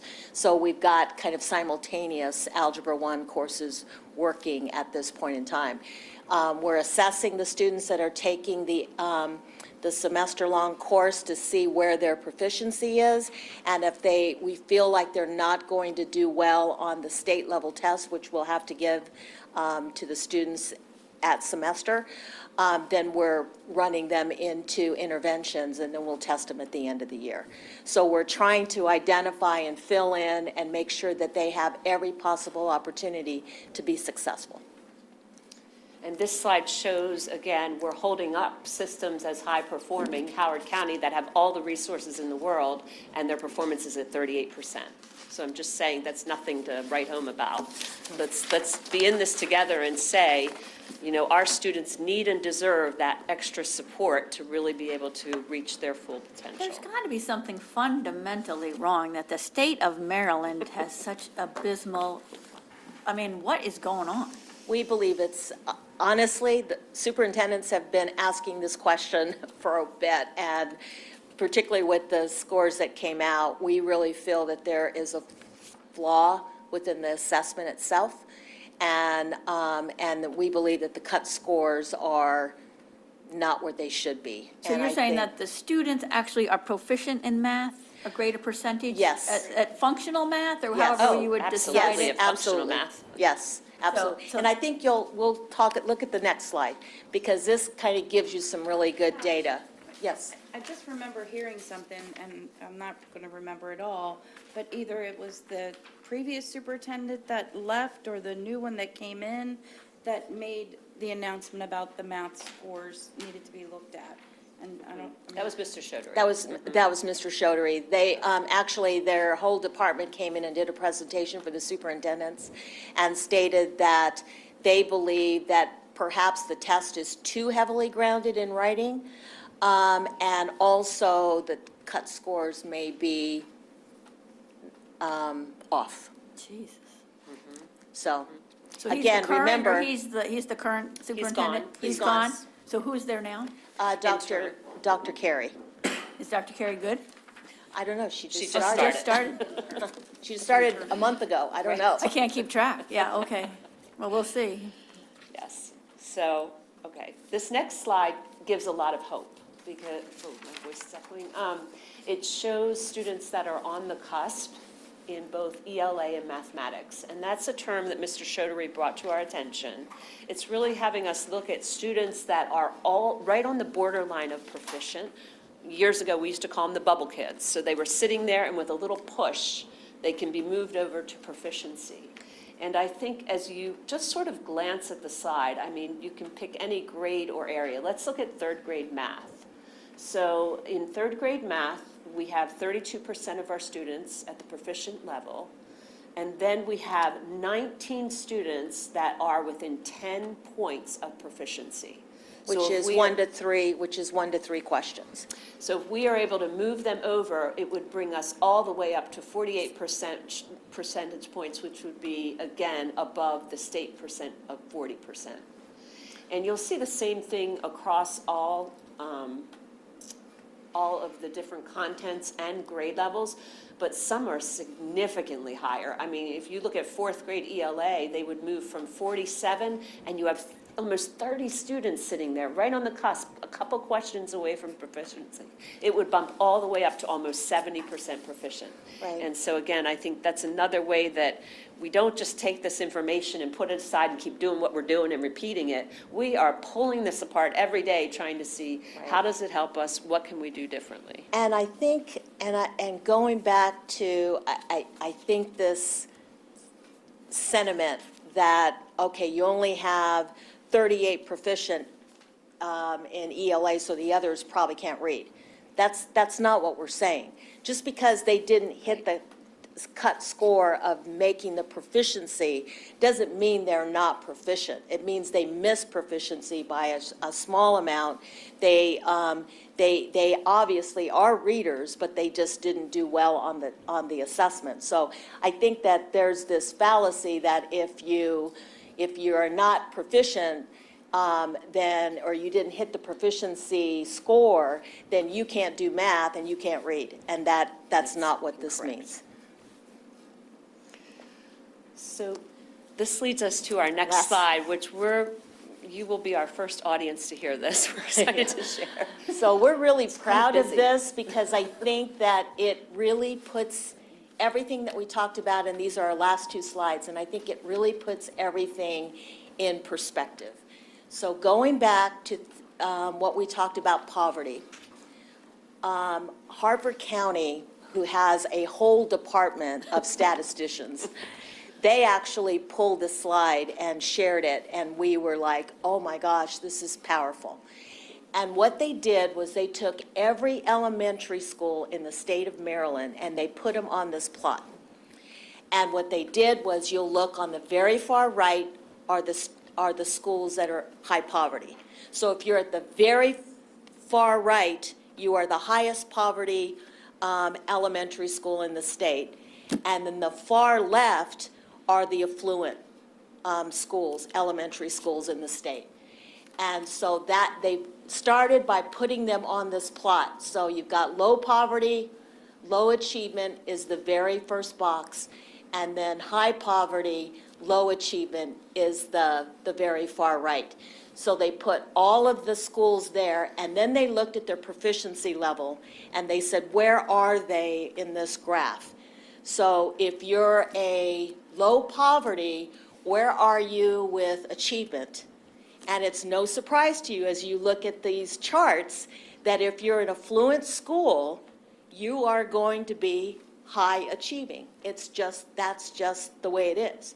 You don't see any of the high poverty up there really high in proficiency. Those are the challenges. It doesn't mean that you don't continue to try to find the key and move them forward, but those are the challenges that you have as a school system or as a school when you have a high level of poverty, high concentration of poverty in your school. So what we were able to do is, you'll see the 3 dots, and I'm going to let, we're so proud of this. I know. So we're going to have, I'm going to let Gina talk about the dots because we wanted to see where we were at as a school system. These are actually our schools, and so the green dot represents one of our schools that are not quite as low in poverty, and that's Galena Elementary School. So Galena, on this graph, you should see on the- Galena is nearing the green That dot, one, yeah. nearing the border, which means that they are nearing breakthrough. A breakthrough moment is when you move from high poverty, low achievement into high poverty, high achievement. And they are right there. They're getting close to that midline. Garnett is to the far right in blue. Do you see them over there? That's Garnett Elementary. In other words, they're saying they are experiencing some of the most serious poverty in the state of Maryland. However, despite that, they are still moving up close to that midline. That midline is where your breakthrough line. When you get there, that's going to be a transformational moment. And we should be ringing a bell for the Red School, because Rock Hall is one of the few schools in the state of Maryland that was able to break through the barriers. And they are a high-level poverty school, and they are a high-achieving school. And that is something that this county should be celebrating. They should have a parade. I mean, it is something that we should really be proud of, because these are the children that deserve that recognition. And very often, our families, what they're hearing are the message that our schools are doing a poor job. And I'm passionate about this. This is 30 years of my life. I am dedicated to it. My grandchildren are in this school system. I don't want that message out there. I want it to be our students can, they will, and they are breaking through these barriers. So I appreciate Dr. Couch letting me come with her. I know I get a little. I knew she was it's going to get calm very it down, passionate about this. Calm it down. But I do think, what I like about this graph is it's, you can talk about poverty, and you can talk about the opportunity that affluent elementary schools have, but when you actually see it on the graph, it's very powerful, because you can see that it's no surprise that if your students are coming from affluent families, they come in as readers, they've got all of these opportunities, they come with a higher level achievement when they start school than students that are from a generational poverty. So we're not saying, oh, well, you can't do anything with these students. We're constantly looking at ways in which we can provide additional opportunity and change the way in which we teach so that we can make a difference. And I think that this was really a testament to what the staff is doing and what we're doing and the work that we're committed to doing to make a difference with our schools. This chart just shows the 3 elementary schools? Yes. Correct, we do Okay. not have it for middle and high. I'm trying, but Yeah. we need more staff. Yeah, well, we don't have the statisticians, and Harvard Right. County is this is what they put together. They said we could steal this slide. It's powerful, and they're working on doing the rest But with it the goes middle back and high. again to the very beginning. We need to understand the context. I think that's really important to understand our students and our schools and the work that we're doing. We're not satisfied, so although I'm passionate, I'm not happy. I'm happy, but I'm not happy with this. I'm not pleased yet. I don't think we are where we want to be. We have a lot of work to do, because in my opinion, there's no reason we can't have all of our schools break through, and that's what we're working on. Every child should be reaching their full potential. But we are on the path, and that's what the last slide shows. When you hear the message, we want our schools to change, we want change, that's what we're working on. Here it is. From 2015, if you look at where we are in terms of the rate of poverty, which is the blue line, those qualifying for free and reduced meals, our poverty is increasing, but we want that red, the achievement, to continue improving, and the proficiency level to continue increasing as well. That's our goal. And that really concludes what we wanted to share with you. What do we need to do, just generally? I mean, there's a lot of moving parts in all these, teaching instructions and changing instruction and whatever. But what do we really need to do as a county, and maybe even as economic development people, I don't know, to get those students over the line? What do we need to get that group to get those 3 more questions right, or forget the questions? Just to be able to get a good job when they graduate and get into college if they want to. and get those third graders reading so they don't get left behind. That's like my passion is those kids. So what do we need to do that we're not doing? Or what can we do better? Well, I think. And just sum it up, because you've said a lot of different things, so you can Right. repeat yourself, but I just want it in a package. Right. I think that we have to, for instance, we've adopted and we've implemented Orton Gillingham as our support for reading, and it's a multisensory approach to teaching reading because a lot of our students that live in poverty need to be taught in different ways. right. So we're looking at those types of interventions and those types of programs that are going to help us yield the results that we want. And we're very, very encouraged with the data that we have been collecting since we implemented the OG program into our schools. We had more than 75 of our staff, which I think we are the only county that has trained all of our early childhood teachers, teachers from kindergarten through second grade in OG. They do it as their regular daily instruction, our Tier 1 instruction, and we are analyzing, actually, our coordinator in special education is passionate about OG. She came from Harvard County, and she's collecting the data. We're going to present it to the Board of Ed in February. And it is, if you talk to our principals and you talk to our teachers, they feel like this is the silver bullet. Okay. This is really making a huge difference. And if I were to bring the elementary principals in here, they'd probably just be falling over themselves saying that it has made a huge difference in what we're doing. And we actually started out 2 years ago by teaching the science of reading because a lot of our teachers don't come equipped to teach reading. It's not part of the program when they graduate. You think it would be, but it's not. Yeah. And so we took it upon ourselves to train our teachers on the science of reading. That started that first layer, and now we've implemented strategy, which is OG, and it's made a world of difference. So we're encouraged and we're incredibly excited. We're trying to find that silver bullet for math. It's not quite as easy. We've got a couple of really great strategies that have been implemented in some of our schools. In Galena, they're using Orgo, fluency. yeah, and so they feel like those data are very promising as well. So we're keeping a look on that to see how well they do, and if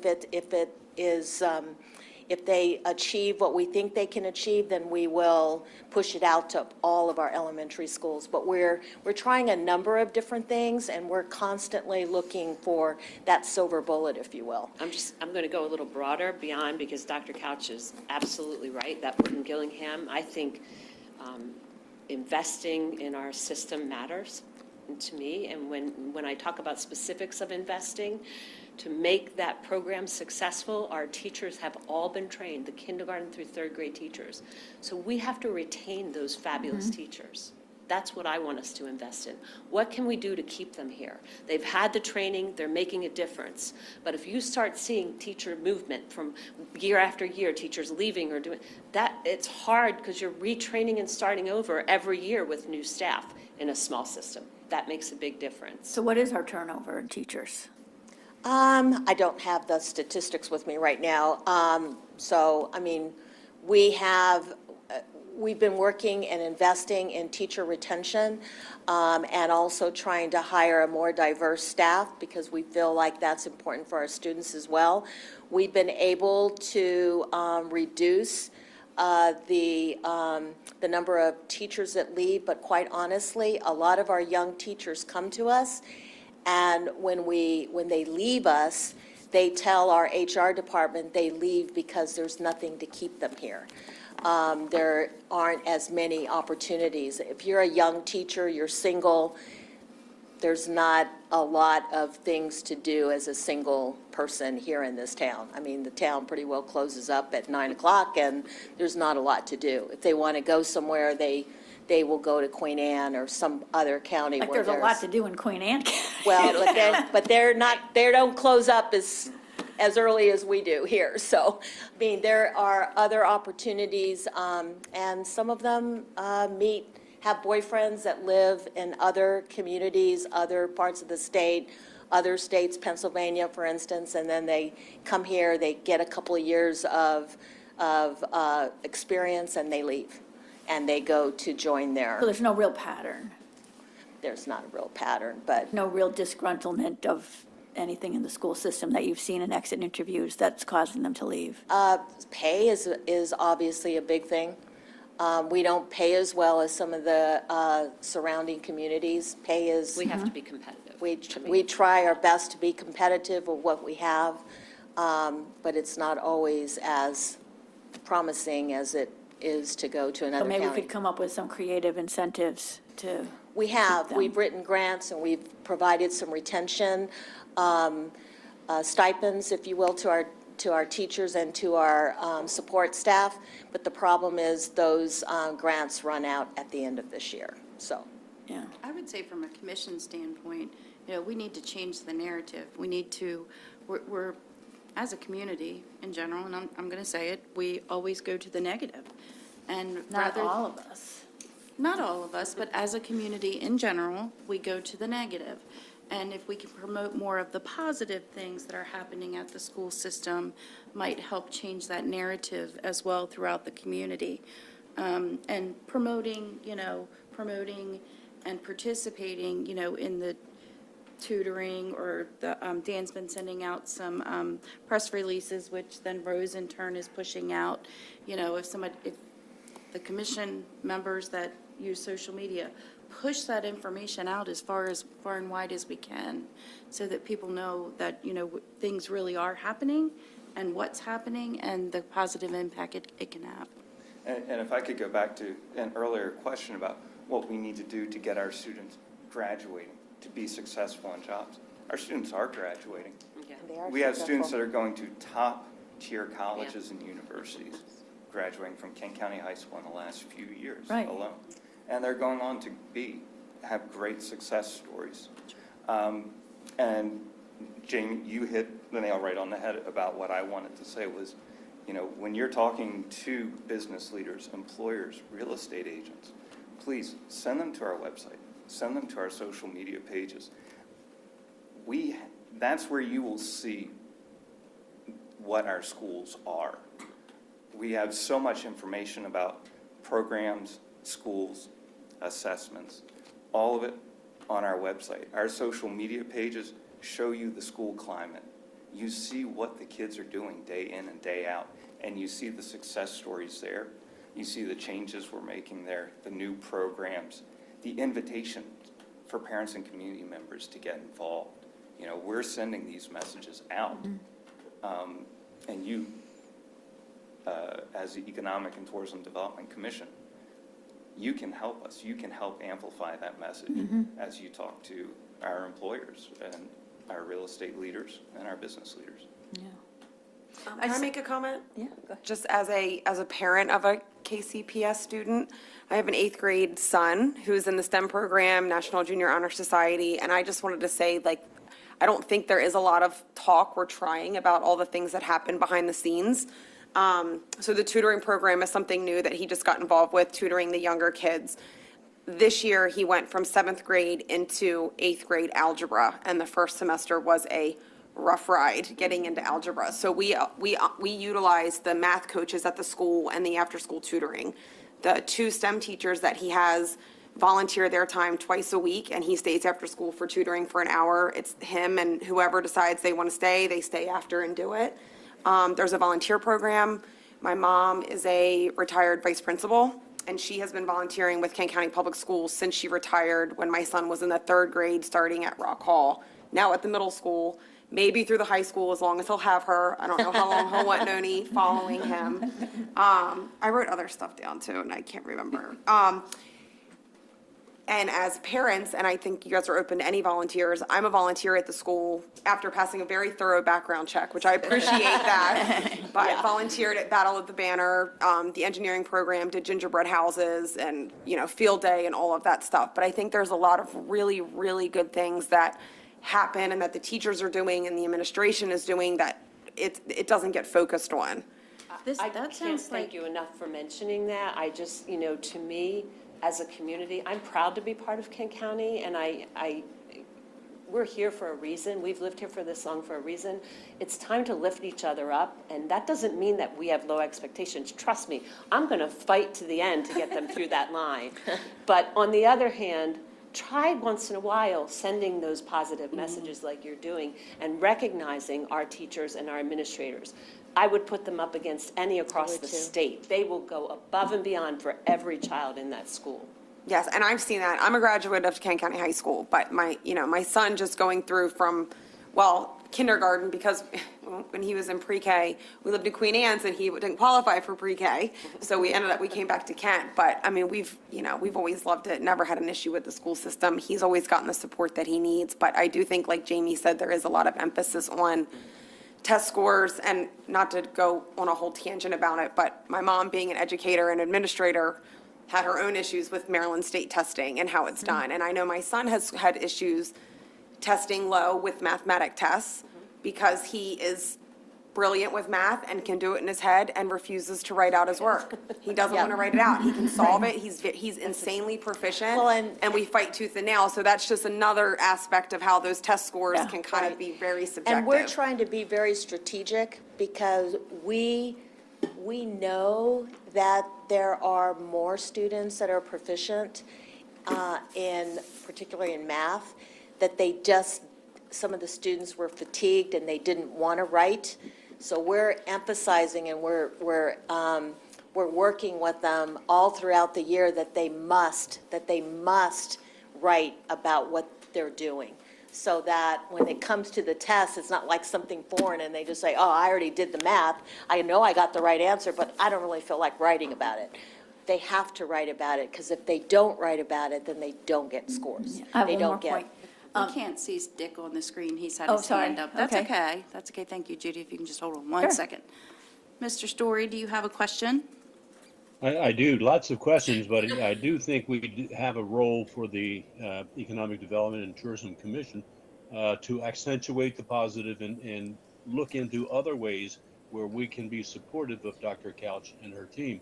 The question during her excellent presentation that had been coming in and out of my brain as a graduate of Chestertown High School is we've compared ourselves with state analytics, and I'm curious how the state compares to other states, the national averages, and how the nation compares with the rest of the world, especially Europe and Asia, because we're turning kids out into a global economy. I don't know if those metrics are available or not. Certainly, we don't have time to get into all of that, but my question is, rambling as it is, what impact will we see from Kerwin if it ever happens? That is the million-dollar question. Or more. Or more, yeah, or more. And that's probably could be interpreted a lot of different ways, financial and assessment-wise. But I think that was the whole basis for the whole idea behind Kerwin, is to look at higher-performing countries, higher-performing states. What did they have in place? What could we be doing different as a state to up our performance?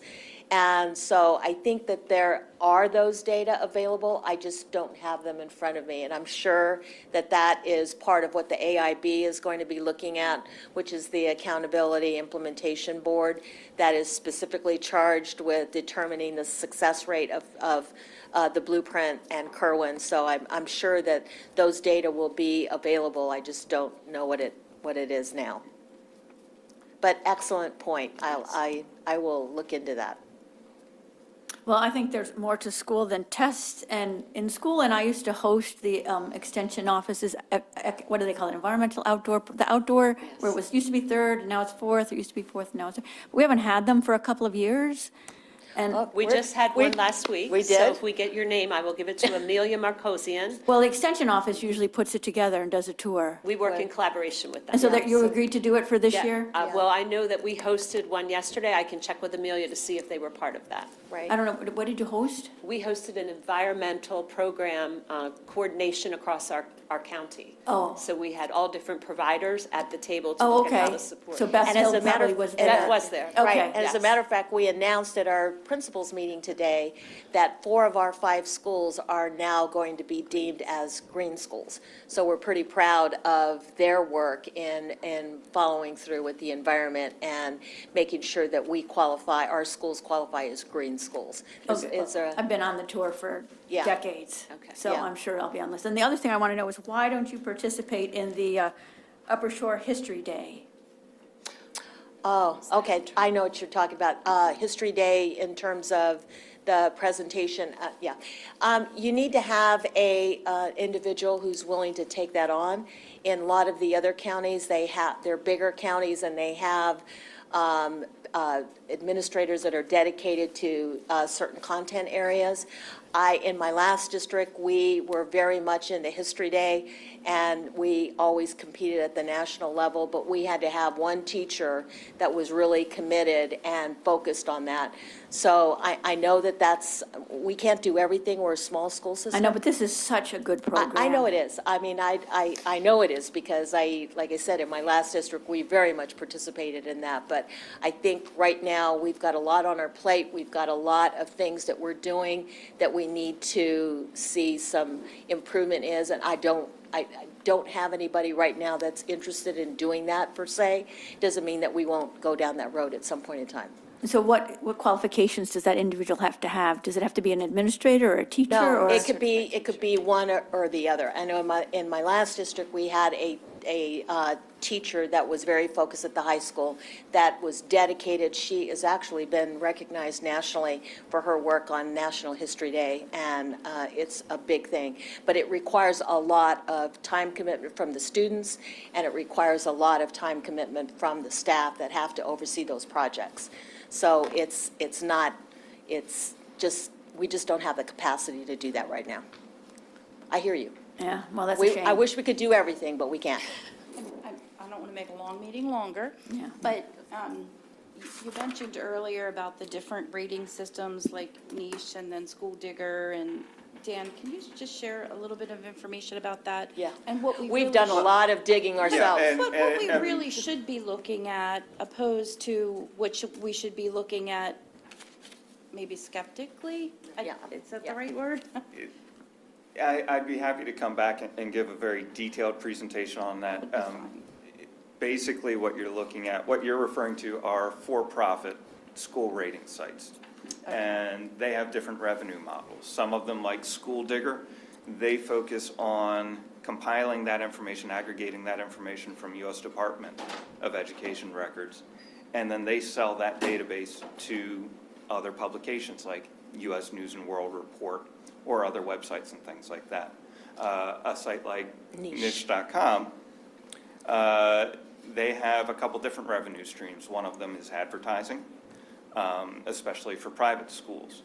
And so if you pull up the Kent County Public Schools site on niche.com, you will see ads for private schools on our page. Their other revenue model is what they call partnerships, paid partnerships with school systems. And their pitch to us was for $12,000 a year. They could help us improve our rating.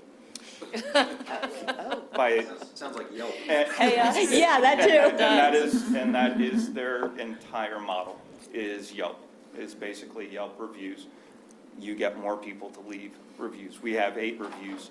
I believe the most recent review is 5 years old. Our overall average star rating, though, is 4 out of 5 stars. Again, from 8 reviews. And, you know, if we paid them $12,000 a year, We could those be private school 5-star. ads would leave our website.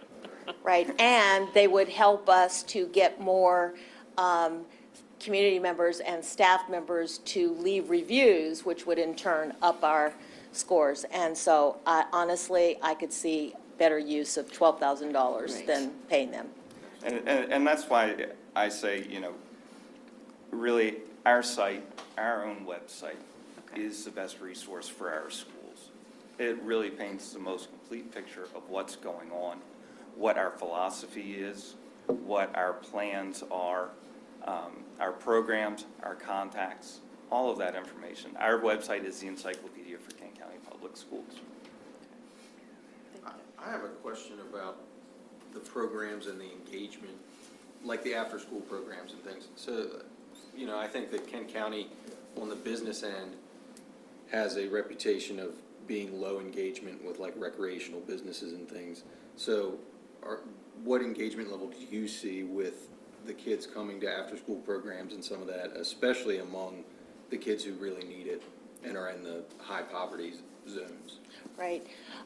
We implemented night school at the high school level, and the late bus has helped with a lot of the students staying after school for night school. But our problem is, again, we have a small student population, so they're constantly being recruited for different activities, organizations, athletics, and so that is in direct competition with the after-school program. So I think that the high school has taken it one step further, and this year they implemented they call Trojan time, and it's their time during the school day in which they provide some of those additional supports for our students, and we try to identify those students that need that additional support and help, and we push them into those interventions or tutoring opportunities as well. So it's a constant reevaluation on what's working and what's not working. A lot of our students are not making use of the late bus, and we realize that it's because some of the coaches, the late bus leaves the high school at 5 o'clock. And some of the athletic teams are their practice ends at 5:30. Well, of course, they're not going to ride the bus. So we need to work with our coaches to see if we can't streamline that a little bit better. So it's always a moving target. We always have to be looking at our data to see what we can do to help. And after-school tutoring is happening at the middle school now, and at kids, it's exciting to see the number of kids that are staying for after-school tutoring. And the same thing at our elementary schools, we have opportunities for after-school tutoring as well. We also run summer programs through the LEADS grant. We were able to offer them in every school for the past 2 years. And this year that funding is ending, so we wrote a competitive grant. We're awarded $129,000, so we'll be back to hosting a summer program that's housed probably at Garnett, and we'll provide the transportation, and we'll pay our staff through the grant funds for this summer. And do you find that, challenge aside, do the parents engage well with these things? Do they want their kids to come to the programs? I think it's a mixed bag. I think for a lot of the students, it's always challenging because you try to impact upon them the importance of getting a good grade and moving towards high achieving. And for some, especially in middle school, it's like it's not cool to be smart sometimes. So you have to kind of always look at ways in which you can make it fun. But I think that our parents, for the most part, especially those that are in generational poverty, it's hard for them to be in our schools because many of them have 2 and 3 jobs and they're just trying to make a living. So that's where we have to provide those wraparound services and fill in the gaps that they're not getting at home. I know I want to keep talking, but the last part is, it goes along with that, is we now have Judy Center sites. Yes. At all three elementary schools. So last night, we hosted a virtual childcare meeting with local daycare providers. And again, I think there's a desire to do it, but it's so hard to find the right time. So we had a list of like 20, and we only had about 3 show up, and so we talked about, is there a better way, a better time? How can we collaborate, more frequently? So We're working on it. Any other questions?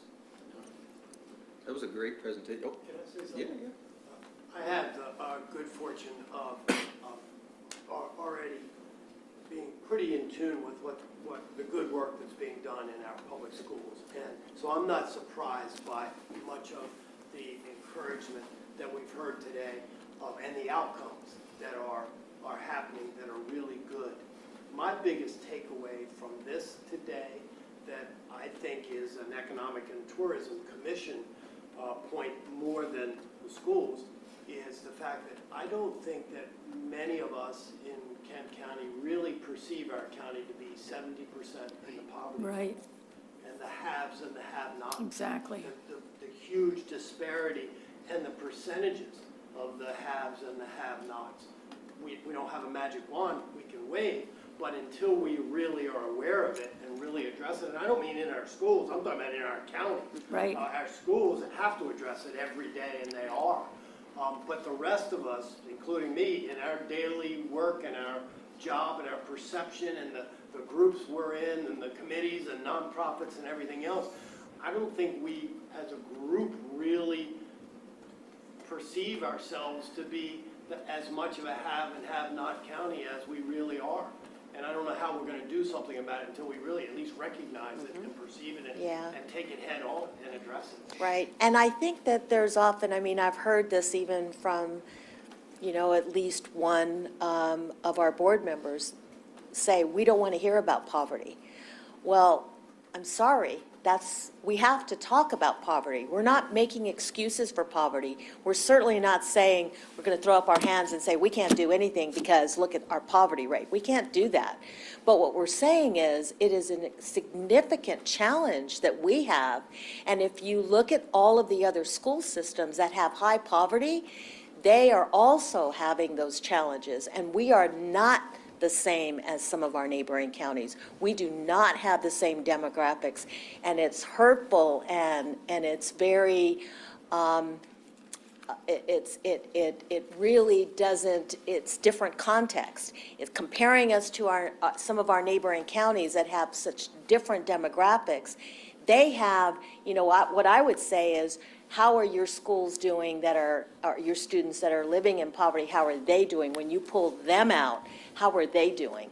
And so that's where it's really important for school systems not only to look at your demographics, but to be able to disaggregate your data and know. I mean, I would venture to say if we took out because we do have some affluent students or some that are in tier 2, if we pulled those students out and shared their academic achievement, you'd be blown away at how well they're doing. So, it's not that we're not doing anything. We're doing a lot. It's just that we have challenges and we have to be able to put in place what's going to reach all of our students. So that's the work that we're dedicated to doing, and that's the work that our principals are dedicated to putting in place. Yes. I want to touch on that demographic issue if I can just a moment. Jamie, would you pass this on to people here? And before you look at it, I'd like you to ask yourselves, what's the relative income levels between municipal and non-municipal areas in Kent County? Is it roughly the same? Is one significantly higher? And just think about it a moment before you look. Literally everybody that I have shown this to has been, oh my God, that can't be true. Oh, this data isn't right. It does come from the American Community Survey, the same one that Dr. Couch has used. I've also had it reviewed by the chief statistician with the Maryland Department of Planning. There is a margin of error, but if you look at that margin of error, you will see that the median household income in the non-municipal areas of Kent County is way above the municipal areas. Best estimate there, it's about 75% higher. And that comes as a shock to most people and it's something that I think all of us have to take into consideration when we talk about our educational planning, our tax planning, our tax set-offs. I'll be talking with the county commissioners later about that. We can't emphasize the negative. That's not where I'm going with this. But neither can we bury it under the carpet. Right. We've got, and I'm so proud that Jamie said, gosh, and I've got some bad news to share with you too about the GDP. We didn't try to hide that. We've got to come to grips with those things and say, what are we doing right? What are we doing wrong? How do we improve and move forward? And all of us can do that. So, to tail end of a meeting, I'm not going to drag on. But I do want to clarify one thing. What? Go ahead, Did yeah. you say the 70%, so Kent County, 70% of the population is in deep poverty? I think it's Of the student body. No, no, no. population. Schools. So We're I think we only need to be talking very about- careful in saying that, because I do understand what you said, Brian. We do have a big disparity between the haves and the have-nots. 70% of students is a lot of families. Correct. It's a lot. Well, and our Correct. point was I related agree. to the school. But I just want to make sure that it wasn't, that people. Right, because Yeah. because when you really, because it goes back to, we're considered a wealthy county. Right. So there are the statistics of families, of residents that don't have children Correct. in our school system Absolutely. that are considered tier 5, tier 4, but they are not, they don't have students. They're retired, they don't have students in our school system. Okay. So, And that screws up our state funding because they're looking at Right. the Exactly. high-income county, but That's not right. that the school is extremely low. Well, and there's Exactly. also, again, going back to where we started, the perception that your schools are performing at such a low level. Beat them up, hold back the funding because they're not doing what they're supposed to do. Yeah, that's Punish the poverty. counterintuitive. We Yeah. have to be careful of the message. I Right. mean, it scares me. she gets very passionate. Sorry. Bring it on. Breathe. No, I think Have you back we all. anytime. No, I think we all recognize the fact that, and I think that's our point, is students in poverty need so much more. Right. And so we know that our county has, has limited resources. We understand that. So we try to be as creative as we can and find grants that are going to provide those additional opportunity, because being a small school system, we don't have a statistician, we don't have, a data department, and we don't have a lot of things. We're not going to complain about it. We're going to do the best that we can with what we have. Good point. Great. Thank you. Thank you. Thank you very much. Thank you. Thank you for inviting us. Yes, thank you. Well, you're invited at least once a year, but you can come Okay. anytime. Okay, thank you. And then Dan will be happy to come back and talk more about the other if you wanted to. That'd be great. Thank you. Thank you. Thank you so much. So I'd say we can table any new business until the new year, and then go ahead and skip public comments and announcements. So I'll just say Merry Christmas, Happy Holidays, and Thank you. see you all in the new year. I'll take a motion to adjourn. Motion, move. So, second. Do we have a second? All those in favor? Aye. We are adjourned. Motioned, and then Judy Gifford, second. Oh, what's that? Thank you, guys. It's basically that more of the poverty is in the towns, I think. Is what it's- That's Yeah, that's what